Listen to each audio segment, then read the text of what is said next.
এক রাজা তার বাগান বাড়ির উঠানে বসে আছে। এমন সময় এক লোক হাতে করে একটি মোরগ নিয়ে সেই রাজার সামনে উপস্থিত হলো। তখন রাজা মশাই বলল, কি ব্যাপার, এই মোরগ নিয়ে তুমি আমার কাছে আসছো কেন? তখন সেই লোকটি বলল, রাজা মশাই, আপনার নামে বাজি ধরে এই মোরগটি আমি জিতেছি, তাই খুশি হয়ে উপহার হিসেবে এই মোরগটা আপনার কাছে নিয়ে আসলাম।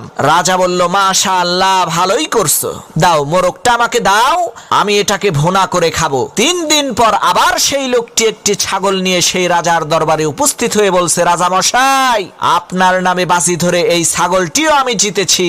রাজা খুশি হয়ে বলল, ও আচ্ছা, তাই নাকি, দাও আমি এটাকে কাবাব বানিয়ে খাবো। পরের দিন সেই লোকটি অন্য আরেকজন লোককে সাথে করে নিয়ে রাজার কাছে এসেছে। তখন রাজা মশাই তাকে বলল, কি ব্যাপার, আজকে কি তুমি আমার জন্য কিছুই নিয়ে আসনি? তখন লোকটি বলল, রাজা মশাই, আজকেও এনেছি, এই যে দেখেন, এই লোকটার সাথে আপনার নামে বড় একটা ষাঁড় গরু বাজি ধরছি, দুর্ভাগ্যবশত বাজিতে আমি হেরে গেছি। এখন এই লোকটি আপনার কাছে এসেছে তার ষাঁড় গরুটা নিতে, দয়া করে লোকটাকে বড় একটা ষাঁড় গরু দিয়ে দেন।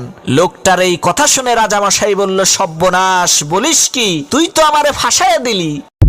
এক রাজা তার বাগান বাড়ির উঠানে বসে আছে। এমন সময় এক লোক হাতে করে একটি মোরগ নিয়ে সেই রাজার সামনে উপস্থিত হলো। তখন রাজা মশাই বলল, কি ব্যাপার, এই মোরগ নিয়ে তুমি আমার কাছে আসছো কেন? তখন সেই লোকটি বলল, রাজা মশাই, আপনার নামে বাজি ধরে এই মোরগটি আমি জিতেছি, তাই খুশি হয়ে উপহার হিসেবে এই মোরগটা আপনার কাছে নিয়ে আসলাম।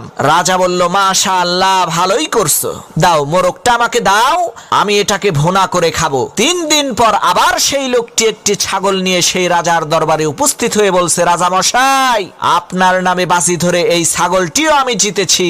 রাজা খুশি হয়ে বলল, ও আচ্ছা, তাই নাকি, দাও আমি এটাকে কাবাব বানিয়ে খাবো। পরের দিন সেই লোকটি অন্য আরেকজন লোককে সাথে করে নিয়ে রাজার কাছে এসেছে। তখন রাজা মশাই তাকে বলল, কি ব্যাপার, আজকে কি